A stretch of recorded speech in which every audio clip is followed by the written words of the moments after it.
Bonsoir.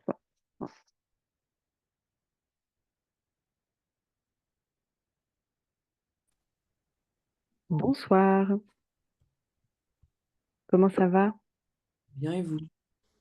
Ça va, super, merci. Tu peux me tutoyer, hein, oublie pas, Ah oui, c'est vrai. pas de Pardon. problème. Alors, comment s'est passée ta semaine? Eh bien, pour l'instant, ça va. Là, aujourd'hui, j'ai une compétition, du coup, je suis super fatigué. Ok, tu fais quoi? De l'athlétisme. Ah oui, oui, effectivement. Qu'est-ce que tu fais exactement en athlétisme? Le sprint et Ouais. saut en longueur.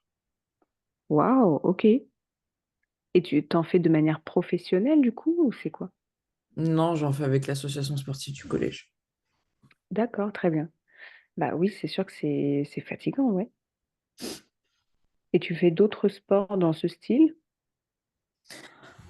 Non. C'est juste là avec le collège. Oui, exactement. Bon, bah écoute, au moins, ça te permet de te dépenser et c'est bien, ça change. Oui. Alors, est-ce que tu as eu le temps de réviser un peu ou pas? Ah oui. Oui. Alors, est-ce que tu pourrais du coup me réexpliquer un peu ce que sont ces fameuses figures de style? Donc, je l'ai dit une par une. D'abord, ce que sont les figures de style, la définition d'une figure de style, et ensuite, ouais, on va voir chaque figure. Alors, bah, une figure de style, elle apporte du sens et une valeur à la phrase et un sens précis. Mhm, Il peut opposer deux sujets différents, faire une comparaison entre deux sujets et puis parler de façon imagée. mhm. Il peut y avoir de l'exagération, euh, des répétitions et, et des contradictions. Ok, super, super. C'est plus que compris. Là, pour la figure de style, super. Alors, est-ce que tu pourrais m'expliquer un peu, par exemple, ce que c'est qu'une anaphore? Alors, l'anaphore, c'est une répétition, c'est un mot répété en début de phrase. Par Oui, exemple, euh, le chat qui est debout, le chat qui mange, le chat qui... Enfin, ouais, parfait, super. Qu'est-ce qu'une assonance? l'assonance, c'est pas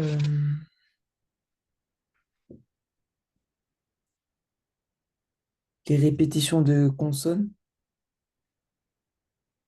Alors, c'est la répétition de voyelles. Ah oui, de voyelles, ça c'est de l'allitération. Mm. Assonance, voyelle et Oui, attends. l'allitération, effectivement, ce sont pour les consonnes. Est-ce que tu pourrais me donner un exemple comme ça d'assonance? En I, par exemple? D'assonance. Alors, c'est compliqué. Euh,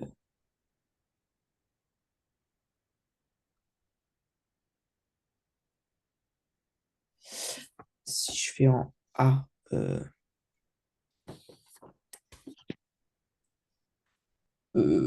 avec ce temps, non.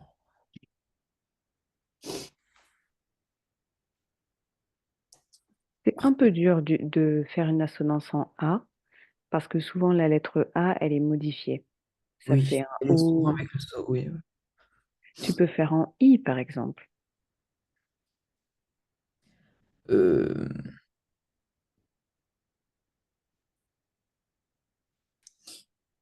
hier, il,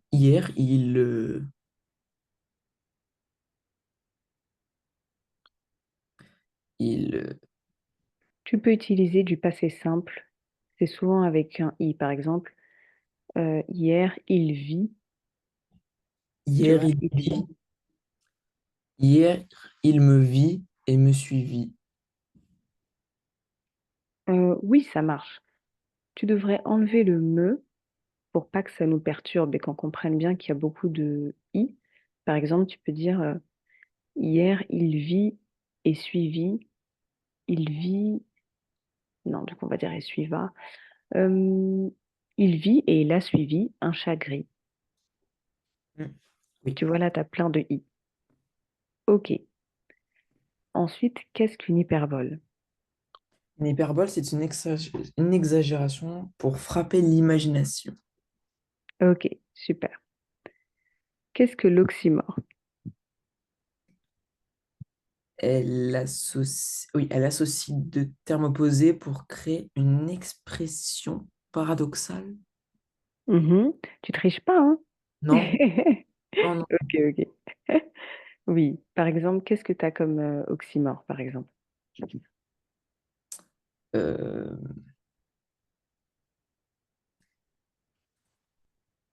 ce,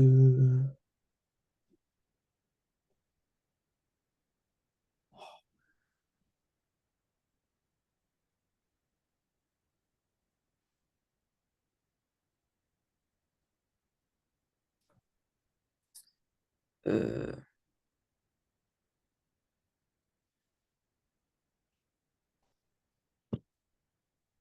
je sais pas, enfin, il y a trop d'idées, j'arrive pas à en choisir une. Euh,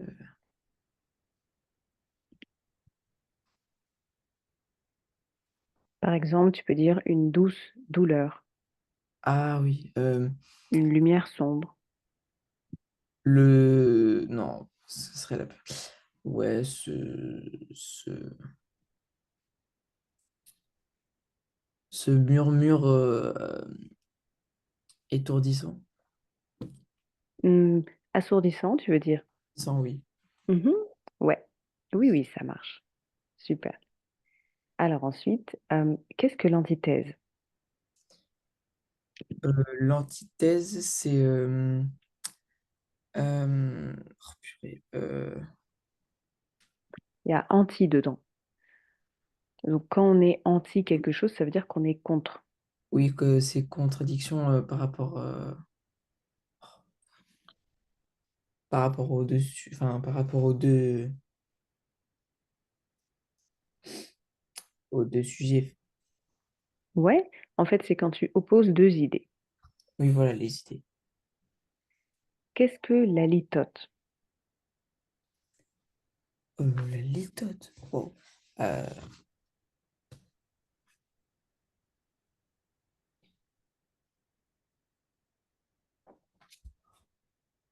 en plus, je me souviens d'une figure de style avec ça. Mmh. Oui, Euh, ah, c'est pas pour... Il y a un truc avec suggérer plus pour suggérer moins, ou je sais plus quoi. oui, c'est ça, exactement. Donc qu'est-ce que tu as comme exemple de phrase?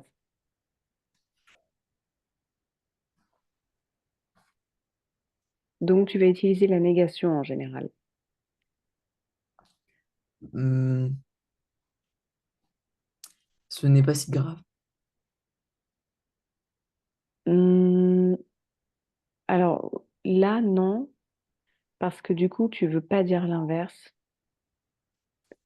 Enfin, oui, mais comme c'est un peu une expression, ce serait bien d'utiliser un autre terme. Par exemple, on t'a fait à manger, ça te plaît beaucoup et tu dis que c'est pas mauvais. Oui. Ça, c'est de la litote parce que tu veux dire plus en vérité. Si tu dis: Mm. C'est pas mauvais», ça veut dire que c'est bon. Ok. Alors ensuite, qu'est-ce qu'un euphémisme? L'euphémisme,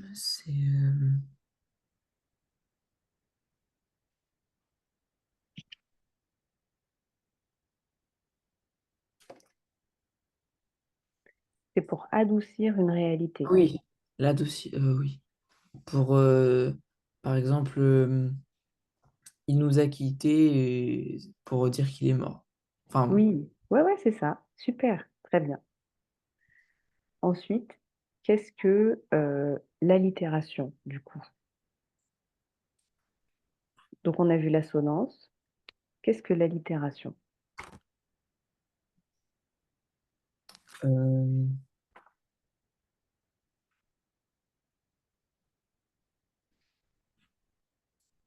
Donc l'assonance, ce sont les voyelles, la répétition de voyelles. là, c'est les consonnes. Oui, voilà. Donc par exemple, est-ce que tu pourrais me faire une assonance, une allitération en S?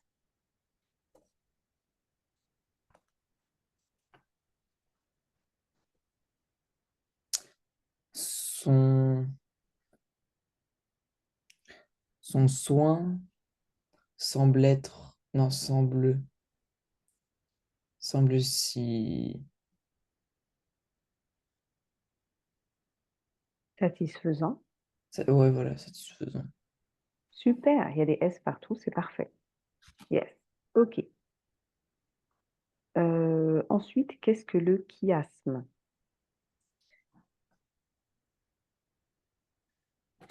Ah oui, c'est les phrases miroirs.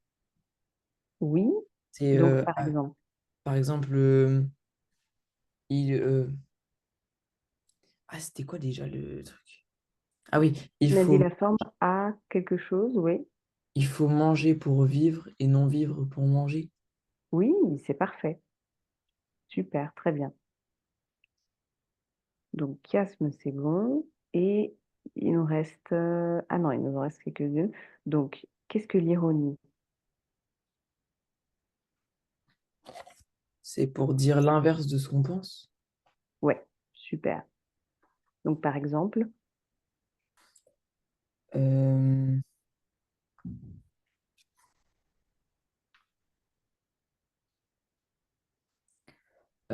quel, quel génie pour dire que il est... Enfin, c'est pas le génie qui pense être. Enfin, c'est le... ouais, qui est oui, un peu... oui, totalement. Ok, super. Ensuite, euh, qu'est-ce que la métaphore, la fameuse métaphore? Alors, c'est pour parler de façon imagée et de comparer deux idées opposées. Ouais. Et comment tu compares ces idées? Est-ce que tu utilises du coup un mot de comparaison? Non. Ok. Donc par exemple, est-ce que tu peux me donner un exemple de métaphore? Ah, euh,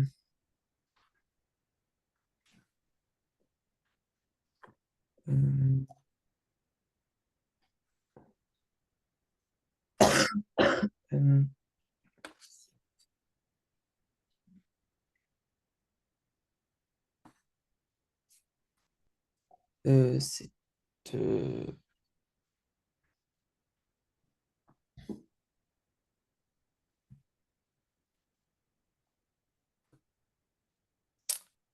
euh,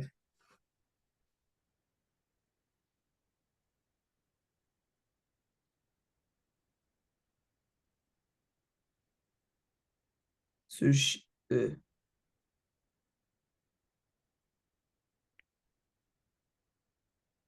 ce chien est un vrai petit ange. Oui, oui, ça marche. Super. Très bien. Alors ensuite, on a la comparaison. Donc, qu'est-ce qu'une comparaison? Une comparaison c'est de comparer deux idées opposées avec un outil de comparaison. Pourquoi les idées devraient être opposées du coup? Enfin, pas opposées, mais enfin, différents.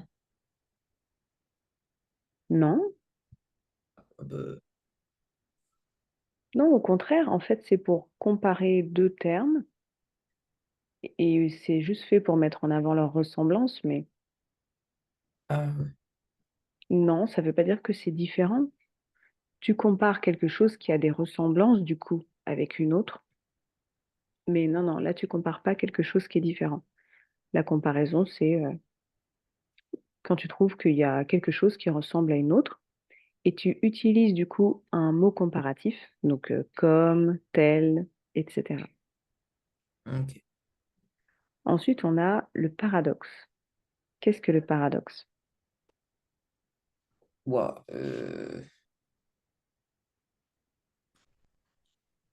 Paradoxe, c'est...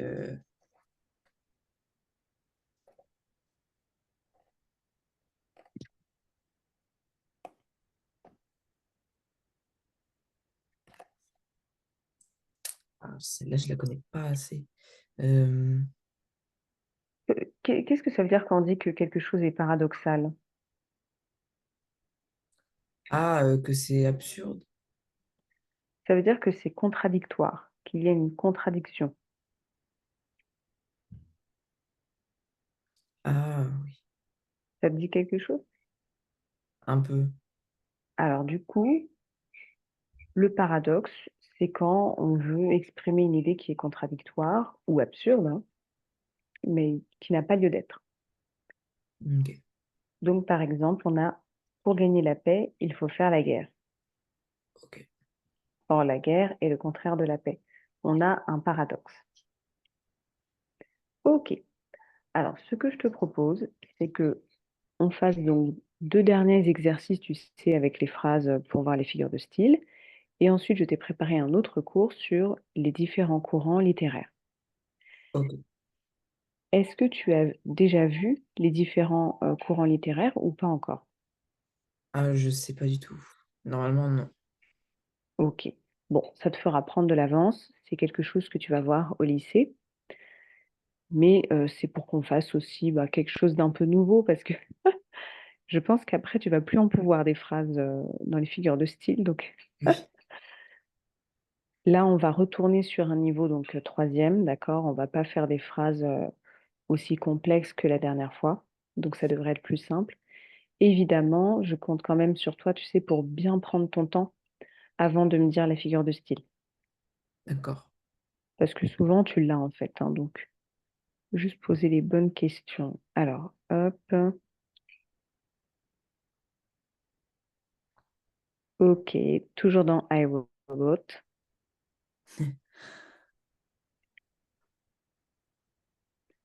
Alors, c'est parti. Je ne suis pas un grand fan des robots. Hmm,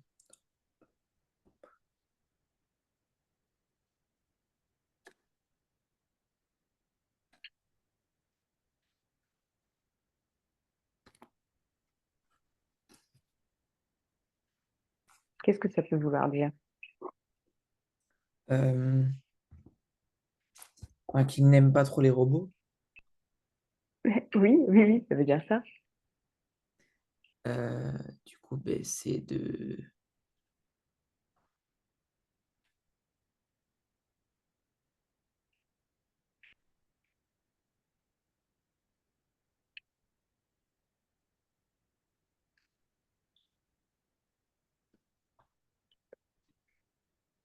Il y a une exagération. Donc c'est de l'hyperbole. oui, c'est ça.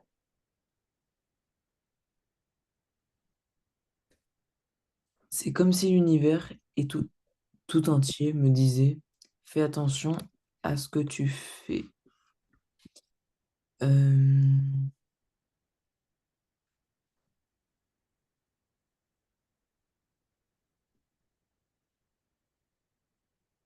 Tu en as deux. Tu as deux figures. personnification Mhm. et comparaison. Oui, super. Juste pourquoi ces deux figures de style? Quelle a été ta réflexion? Parce que j'ai vu un outil de comparaison et que l'univers ne parle pas. Parfait, c'est super, super. Alors ensuite, Il n'y a pas de place pour l'erreur. C'est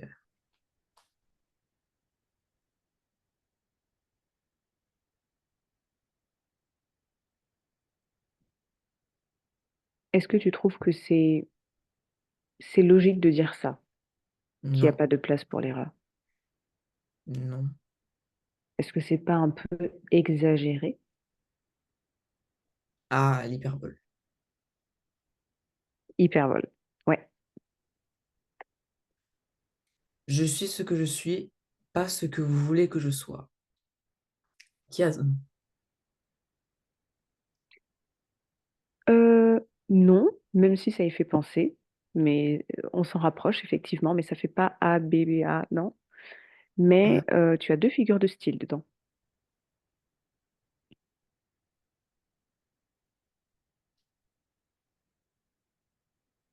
Qu'est-ce que ça fait à l'oreille quand tu dis je suis ce que je suis, pas ce que vous voulez que je sois? Qu'est-ce que tu entends comme son? ah, euh, il y a de l'anaphore. Attention, non, non, non. Non. Anaphore, c'est quand le mot se répète à chaque fois en début de phrase. Ah oui, Là, il y a une répétition d'une consonne. oui, c'est l'allitération. Ouais, c'est ça. Donc, tu as une allitération en S et tu as également une autre figure de style. L'allitération. Non, ça c'est bon, du coup, ouais. Allitération. Et quoi d'autre? Ah oui, euh, l'assonance. Pourquoi? En quoi? En quelle lettre? En I. Il n'y a pas assez de I. Tu aurais pu Ah, dire en E, assonance en E, ce que, oui, ça aurait marché. Donc, assonance en E, allitération en S, effectivement. Mais là, il y a surtout deux idées qui sont opposées.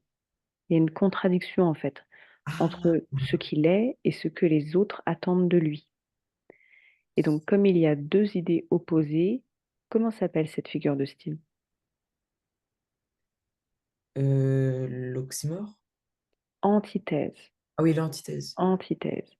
L'oxymore exprime aussi une contradiction, mais c'est beaucoup plus court, comme une obscure clarté.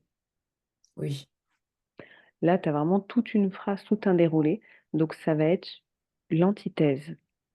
Tu as une contradiction entre deux idées bien définies. Antithèse. OK. Ensuite, il me regarde comme un chien qui veut te mordre. Hyperbole. oui, oui, oui, c'est exagéré. Et qu'est-ce qu'il y a d'autre? Il y avait surtout une autre figure. Oui, la comparaison. Ouais, c'est Car ça. un outil. Super. Alors ensuite. C'est comme si l'humanité avait oublié qu'elle était humaine. Euh, euh, comparaison. Est-ce qu'il y a un outil?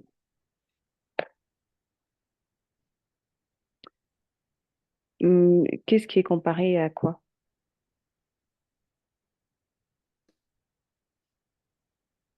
Ah, ouais, non. Il y a la personnification? Oui, effectivement, ouais. Parce qu'elle ne veut pas oublier Oui, et elle n'est pas humaine. C'est un concept abstrait, mais ce n'est pas un être humain. C'est juste un terme pour désigner les humains. oui. Ok. Ensuite. Ce n'est pas une simple machine, c'est un homme déguisé en robot. Euh,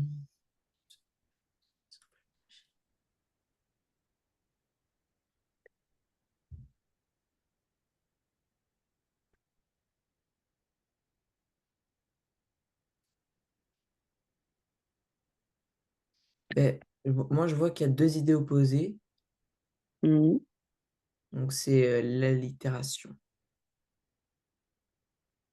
Alors, oula, attention, attention. Allitération, c'est Euh, la répétition de consonnes.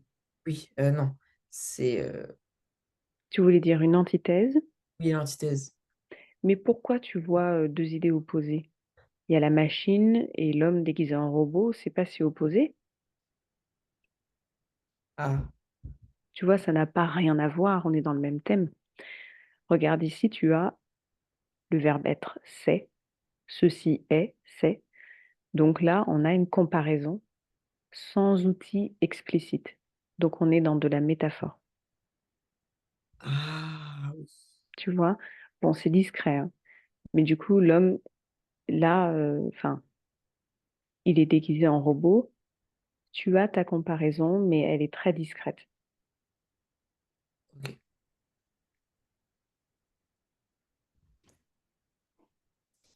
Il n'y a pas de futur sans liberté.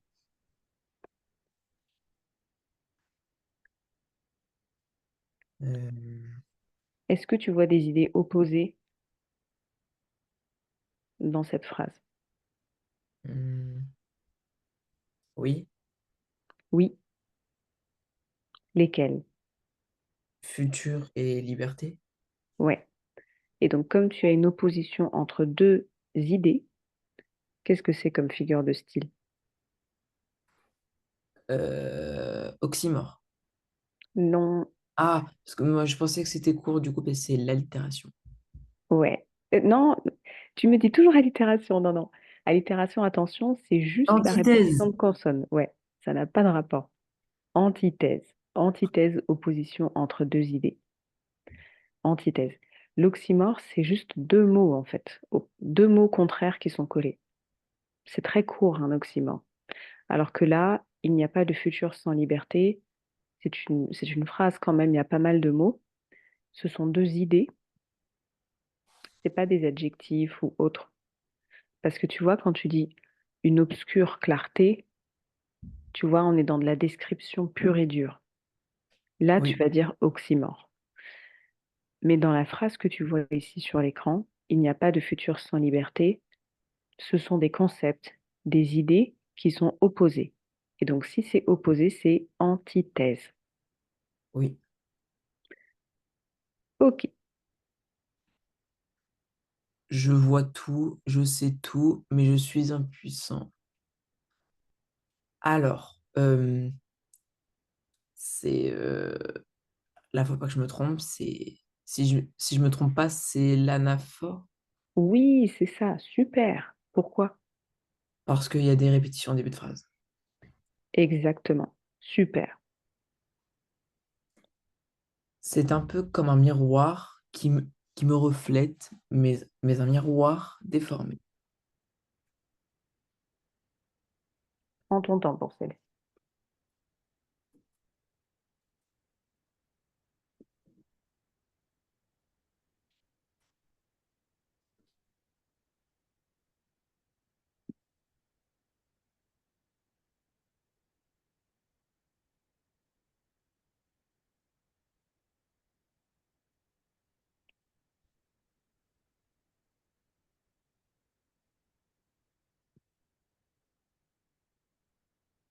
Alors, qu'est-ce que tu remarques dans les phrases? Euh, ben, je vois qu'il y a un outil de comparaison. Mhm. Donc, comparaison? Oui, tout à fait. Tout à fait. Est-ce que tu vois une autre figure de style? Non.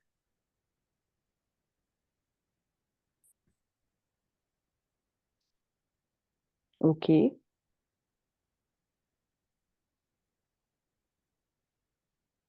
En fait, le truc, c'est que il y a une comparaison, mais il y a aussi à l'intérieur une métaphore parce que c'est imagé. Donc, il y a bel et bien la comparaison, mais il y a aussi à l'intérieur la métaphore. Oh, ah, ok. Après, si on te demande une figure, la figure dominante, c'est bel et bien la comparaison parce que tu as l'outil de comparaison comme.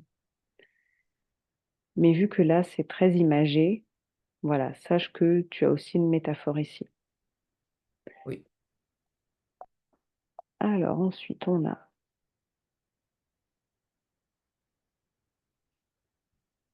ok, Les robots sont censés... Oh, les robots sont censés nous servir, pas nous remplacer.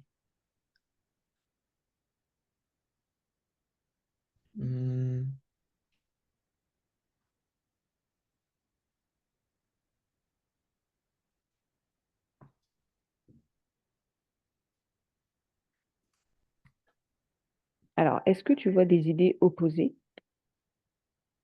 Non. Ah si. Lesquelles? Euh, nous servir et nous remplacer. Oui. Et tu vois, là, tu as ton marqueur d'opposition en plus avec le pas. Donc, dès que tu vois une négation, ça peut t'aider. Tu peux te dire que très souvent, il y a de l'opposition. Et qu'est-ce que c'est quand on oppose deux idées? C'est de Oui, l'antithèse. oui, c'est ça, de l'antithèse. Super. Parce que, donc, qu'est-ce qu'une allitération? C'est répétition de consonnes. Oui, parfait. Super. OK.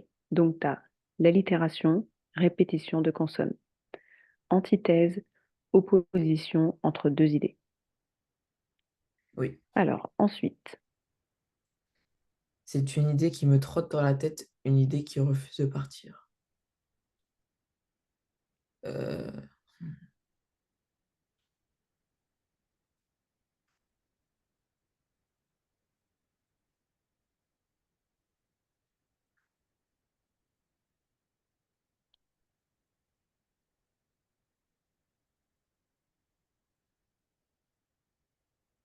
quand tu vois cette phrase, ça te fait penser à quoi? Est-ce que ça t'a l'air onirique, peut-être un peu imagé?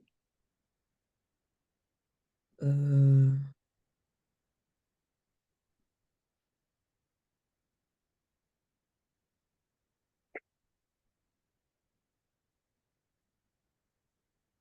non, un peu, si.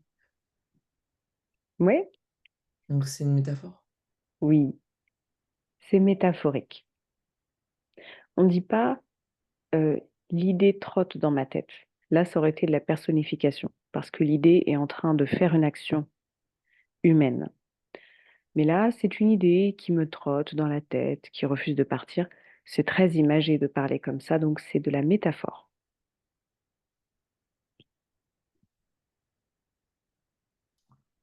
L'homme a créé son propre ennemi.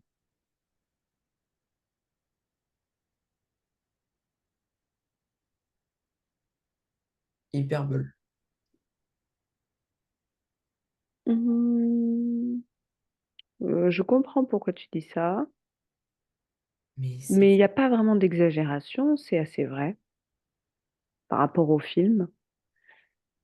Mais par contre, il y a quelque chose de contradictoire et d'absurde. Alors, qu'est-ce que ça peut être comme figure de style?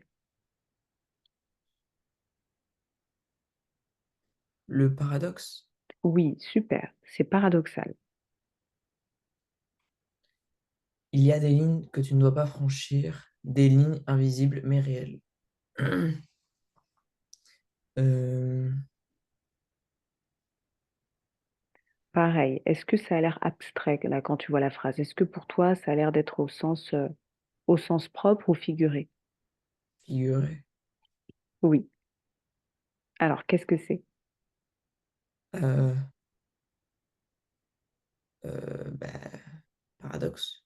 Non, Non, du coup, c'est métaphorique, c'est imagé. métaphore. Parce que le paradoxe, c'est quand il y a une contradiction. Là, Oui. c'est pas contradictoire de dire ça. Alors, ensuite, Ils sont comme des enfants qui ont appris à marcher avant de savoir où aller.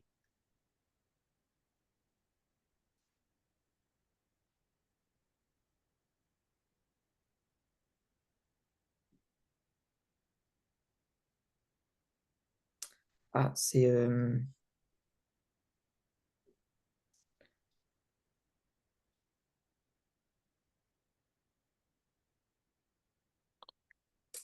on l'a dit en haut en plus.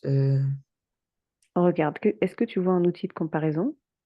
Oui, Alors, qu'est-ce que c'est? la comparaison. Ouais, tout simplement. Là, pour le coup, c'est juste de la comparaison. Ils sont comme comparaison.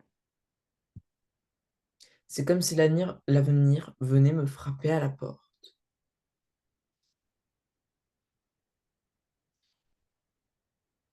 Alors, on peut penser que c'est la comparaison, mais non. Ouais, parce qu'il y a C'est comparé à rien, il y a pas de comparaison. Donc c'est de la personnification? Non. Oui, oui, Oui. il y a de la personnification. Pourquoi? Parce que l'avenir frappe pas à la porte. Oui, parfait. Euh, Tout ça, c'est comme un puzzle et moi, je n'ai qu'une pièce. Hmm,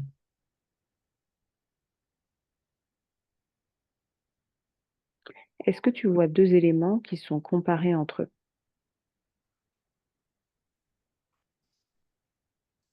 euh, oui, Dis-moi lesquels? puzzle et pièce? Non, Non. les 2 éléments qui sont comparés entre eux, c'est tout ça et c'est un puzzle. Tout ça, donc ça peut être, la situation, quelque chose. Tout ça, c'est donc tu as encore une fois le verbe être. Tout ça, c'est un puzzle. Oui, Donc là, tu as ta comparaison sans outil de comparaison. Tout ça, c'est un puzzle et moi, je n'ai qu'une pièce. C'est hyper imagé en plus, parce qu'il ne parle pas de puzzle. Donc c'est une métaphore. d'accord. Je suis coincé dans une boîte et je suis le seul à ne pas pouvoir en sortir.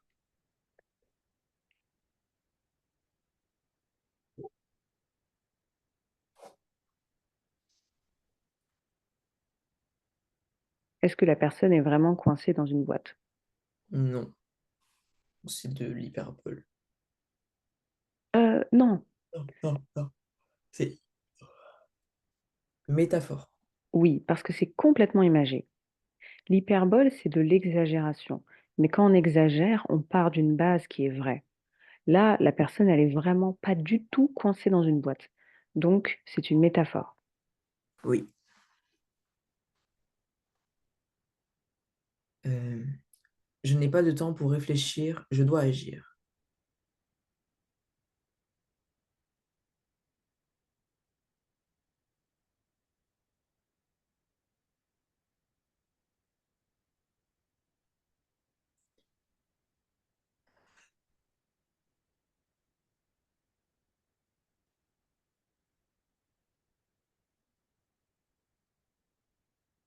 Celle-ci, elle est super facile. C'est de...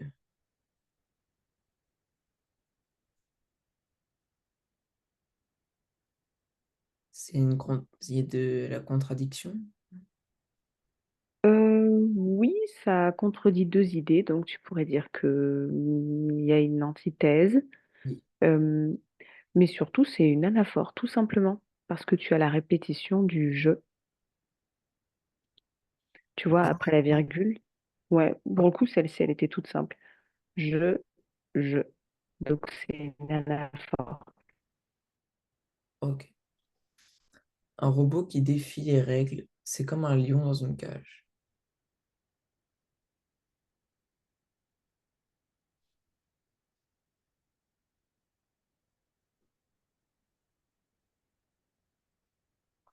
Comparaison, Oui, pourquoi?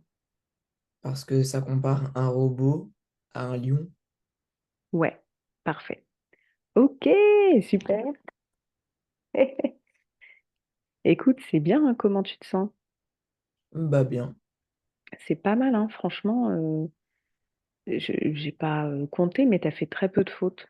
Je trouve que tu as été très attentif et moi, mis à part la métaphore parfois que tu n'as pas vue, les autres figures semblent être, acquises, hein. Mm. Ça va de ton côté ou Oui, ça va, hein, franchement? Donc après, évidemment, tu auras, au lycée des exercices plus durs. Là, c'est le niveau troisième, donc on est retourné dans quelque chose, sur lequel tu peux tomber. Moi, je pense que c'est acquis. Après, je t'invite évidemment à bien t'entraîner, à toujours relire un peu et essayer de faire des exercices là-dessus. Mais, je trouve que tu es quand même assez à l'aise, tu prends plus ton temps et maintenant aussi tu as bien compris, bah, quelles questions il fallait poser avant de donner la réponse. Donc, super, super, super. Alors, Ce que je te propose maintenant, c'est de voir du coup les différents courants littéraires.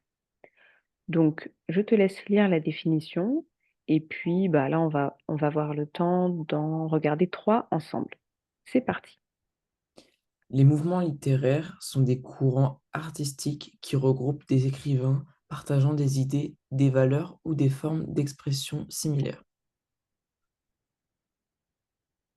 Les mouvements littéraires permettent de comprendre l'évolution de la pensée et de la littérature au fil des siècles. Chaque mouvement est une réponse à des bouleversements sociaux, politiques, scientifiques, philosophiques. Et il reflète les préoccupations, les rêves et les luttes des écrivains de leur époque. Les auteurs et les œuvres sont souvent associés à ces courants qui peuvent se croiser ou se succéder selon les époques et les influences. Ok. Est-ce que là, comme ça, à chaud, tu connais quelques mouvements littéraires? Non. Ok, bon bah, on va les découvrir ensemble alors. Donc, pour commencer, on a le classicisme. Donc, je te laisse lire. Le classicisme, euh, 17e siècle, Mhm. le classicisme est un mouvement qui privilégie l'ordre, la rigueur, la clarté et l'harmonie.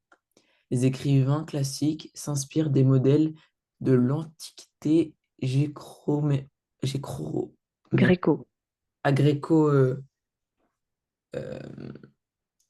romaine, gréco-romaine. Mhm. gréco-romaine et et cherchent à équilibrer la raison et l'émotion. Principaux auteurs, Molière, Racine, Corneille, La Fontaine. Caractéristiques. Règles à respecter de la dramaturgie. J. Dramaturgie, ouais. Unité de lieu, de temps, d'action. Recherche de la vérité universelle à travers des personnages à travers des personnages types. Privilège, privilégie la bienséance et le respect des conventions sociales. Ok. Donc, maintenant que tu as vu ça, avec tes mots, est-ce que tu pourrais m'expliquer rapidement ce qu'est le classicisme?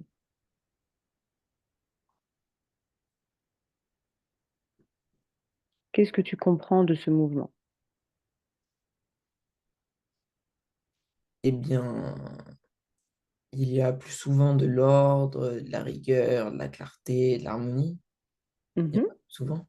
Et il s'inspire des modèles de l'Antiquité gréco-romaine et pour équilibrer la raison de l'émotion. Et l'émotion. Ok. Pour trouver un juste milieu, en fait, entre la raison et l'émotion. Et comment c'est caractérisé alors, le classicisme? Euh, il y a l'unité de lieu, de temps et d'action. Euh, Donc, il y a un respect des règles, tu peux dire ça directement. oui, un respect des règles. Il y a de la recherche universelle. À Recherche de la vérité, il y a la recherche, des recherches de la vérité à travers des types de personnages, des personnages types. Mhm. des personnages types. Et de la, et des privilèges de de la bienséance et le respect des conventions sociales. Oui. Que veut dire la dernière phrase? Euh, je sais pas. En gros, ça veut dire que tu vas prioriser, privilégier, c'est prioriser, hem, enfin mettre en priorité quoi, la bienséance et le respect des conventions sociales. Donc ça veut dire que dans le classicisme, on va vraiment mettre toute notre focalisation sur ça. La bienséance, le respect des règles, des conventions. On veut des textes qui soient bien écrits, dans lesquels il y a de l'ordre, de la rigueur, de la clarté, de l'harmonie. On veut vraiment quelque chose en fait de carré, de structuré et c'est ce qui représente le classicisme. C'est pour ça que Molière, Racine, Corneille et La Fontaine, ce sont des auteurs qui écrivent super bien, ils écrivent extrêmement bien Il y a un rythme, une qualité d'écriture qui est remarquable parce qu'ils sont dans le respect des règles de la dramaturgie, ils sont dans quelque chose de parfait. Le classicisme, il y a quelque chose de parfait à l'intérieur. C'est vraiment l'ordre, la rigueur et la perfection. Ça, c'est le classicisme. Ok. Donc, privilégie, ça veut dire euh, priorise la bienséance et le respect des conventions sociales. Classicisme, ok, donc ça, c'est le XVIIe siècle. Ensuite, on a le romantisme. Le romantisme. Fin du XVIIIe siècle, début du XIXe siècle. Le romantisme s'oppose au classicisme et au rationalisme des Lumières. Il célèbre les émotions, l'imagination et la subjectivité. Le romantisme est également marqué par une quête de la liberté individuelle et de la rébellion contre les normes sociales. Principaux auteurs, Victor Hugo, Lamartine, Chateaubriand, Byron. Byron. Mhm. Caractéristiques: exaltation des sentiments de la nature, valorisation de l'individualisme et du rêve, souvent une vision mélancolique de la vie. Ok. Alors, pareil, est-ce que tu peux m'expliquer avec tes mots ce que tu as compris sur le romantisme? Eh bien, il s'oppose au classicisme et au rationalisme des Lumières. Mhm. Euh, il célèbre les émotions, l'imagination et la subjectivité. Donc, quelle est la grande différence en fait entre le romantisme et le classicisme, par exemple? Euh, Donc, le classicisme, c'est l'ordre, la rigueur, le ah respect oui, des règles, et le ben, romantisme, c'est l'inverse. en fait, dans le classicisme, il y a plus du coup, d'ordre, de rigueur et tout ça, alors que dans le romantisme, il n'y en a pas. Oui, parce qu'il s'y oppose. Là, Si, tu vois, c'est marqué par une quête de la liberté individuelle et de la rébellion contre les normes sociales. Donc, c'est même l'inverse.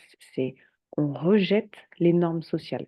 Alors qu'ici, tu vois, dans le classicisme, il y a écrit bienséance et respect des conventions sociales. Donc, je pense que tout simplement, ils en ont eu marre et ils ont dit, on va faire l'inverse, on va rejeter tout ça, on va supprimer toutes ces règles qui finalement nous limitent dans notre art, parce que la littérature, c'est de l'art. Et si tu mets trop de règles, ça peut être très frustrant pour les artistes. Donc les romantiques ont décidé de s'opposer à tout ça. Ils se sont opposés au classicisme et ils ont dit, voilà, nous, on est différents, on célèbre justement les émotions, le cœur, l'imagination, et on va à l'encontre de ce qui a été fait auparavant. Et donc, comment c'est caractérisé alors le romantisme? euh,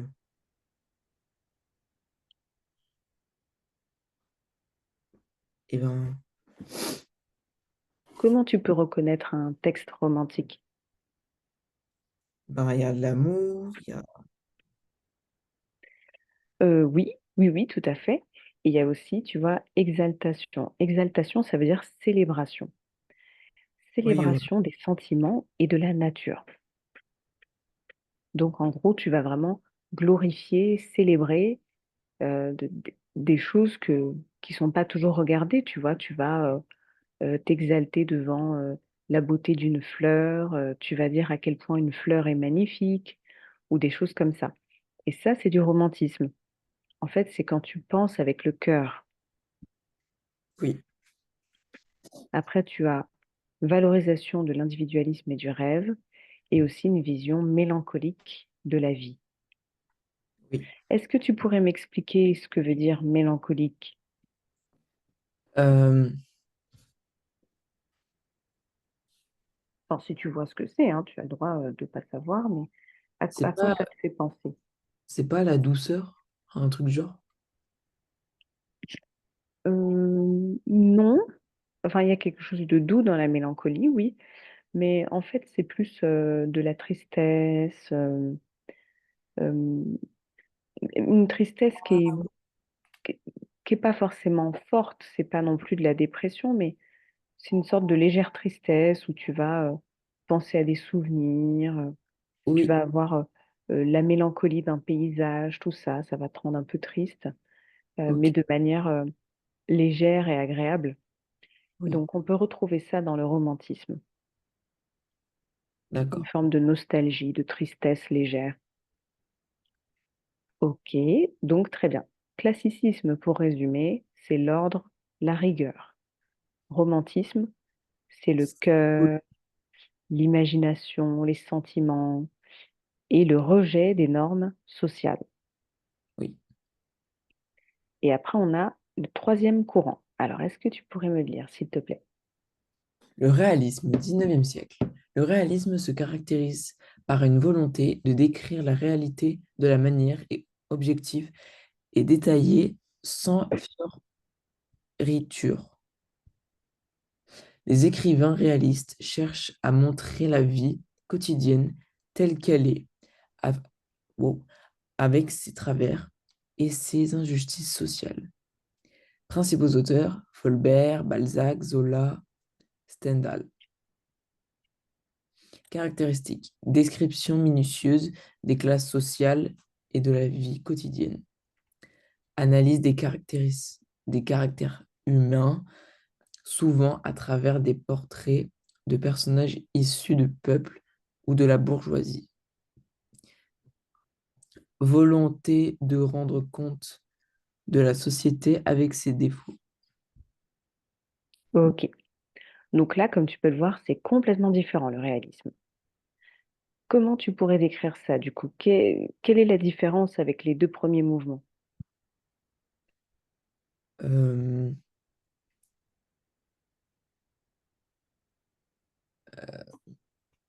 eh ben, le réalisme, il décrit une réalité de manière objective.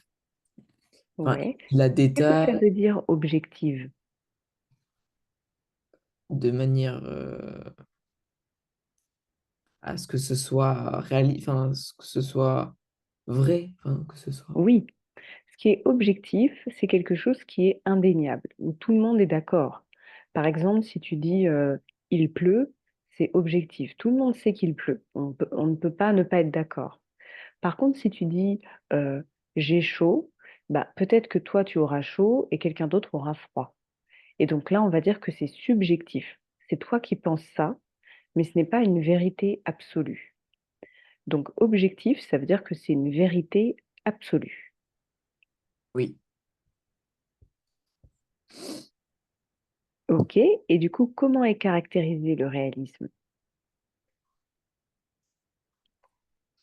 Il décrit minutieusement les classes sociales et de la vie quotidienne. Ouais, donc du coup, ce sont des descriptions minutieuses, détaillées, où tu vas vraiment avoir la réalité un peu en pleine face, qui est forte, avec, ses qualités et ses défauts, mais ça montre les choses telles qu'elles sont. Il n'y a pas une volonté d'embellir, de diminuer, de on est vraiment dans les choses telles qu'elles sont, avec une lumière vive dessus. Tu vois? Donc il y a une vraie différence avec les 2 premiers mouvements. Le premier, on est, juste dans, la beauté de bien écrire, de bien faire les choses, l'ordre, la rigueur, donc c'est très beau, mais c'est très académique. La deuxième, le romantisme, on est dans le cœur, on s'exprime, voilà, on parle avec son cœur, donc on est complètement dans un délire, hein, on est dans une rébellion et on est aussi dans la volonté de dire ce qu'on pense. Et puis après, on a le réalisme. Donc là, on dit ni ce qu'on pense, ni voilà, on dit juste les choses telles qu'elles sont. On décrit parfaitement tout ce que l'on voit, avec ses qualités comme avec ses défauts. Oui, Est-ce que là, du coup, tu comprends un peu les 3 mouvements, ça va? oui. Est-ce que du coup, donc, maintenant qu'on a vu tout ça, tu pourrais me résumer rapidement, et ben, ces 3 mouvements? Euh, Alors, Vraiment en quelques mots, hein, donc classicisme. classicisme, il s'est fait avec de manière rigoureuse, avec Oui, oui, oui, comment dire, c'est ça. Donc ça met en avant quoi du coup? les La classes, rigueur? la rigueur, et il est pour les normes sociales, enfin, les classes, enfin, Oui, tout à fait, ouais. Ça met en avant enfin ça privilégie la bienséance, les normes sociales et aussi il y a un respect des règles. oui, voilà. Donc unité de temps, tout ça. On suit les règles dans le classicisme. OK? Alors, le romantisme, lui, il s'oppose aux normes sociales. Il est plus Mmh. dans la romance, dans tout ce qui est mélancolique et tout ça. Et le réalisme, Alors attends, oui, oui, c'est ça, mais est-ce que tu peux ajouter quelque chose donc, donc quelle est la différence entre le romantisme et le classicisme? Donc OK, les sentiments, les émotions et qu'est-ce que le romantisme fait vis-à-vis du classicisme? il s'oppose aux classes, aux normes sociales. Oui, exactement. Le romantisme va rejeter le classicisme, va rejeter les normes sociales. Euh, Mmh. et le réalisme, lui, il décrit de manière objective la réalité et enfin de comment il voit la réalité en face de lui et se caractérise euh, oh je sais plus Donc tu as des descriptions minutieuses, voilà description minutieuse. très détaillées des choses telles qu'elles sont, avec leurs qualités et avec leurs défauts. Oui, OK, super, c'est super. Tu sais que ça, on le voit, vers la fin de seconde, hein. Fin de seconde, début première, donc c'est vraiment bien. Hem, Ce que je te propose du coup, c'est que on continue sur ça, les mouvements la prochaine fois, ça te va? d'accord. Est-ce qu'il y a des choses là que tu as vues en français que tu aimerais approfondir ou pour les prochaines fois? Non. OK. Tu as eu du coup de nouveau des cours de français là ou pas encore? Oui, mais oui. Vous avez vu quoi? Les Alexandres, enfin là on travaille sur les poèmes avec les vers. OK et ça va? Est-ce que tu t'en sors? Oui, OK. Bah, écoute, dans ce cas-là, on continue sur ça, mais c'est bien que tu me le dises, comme ça je pourrais noter des poèmes. Donc, pour le coup, il y a de quoi faire avec, Molière, La Fontaine et tout oui. et on pourra aussi, analyser tout ça. OK. Est-ce que tu avais des questions? Non. C'est bon? OK, très bien. Et ben, je te souhaite une bonne soirée. Toi aussi, au revoir. Merci.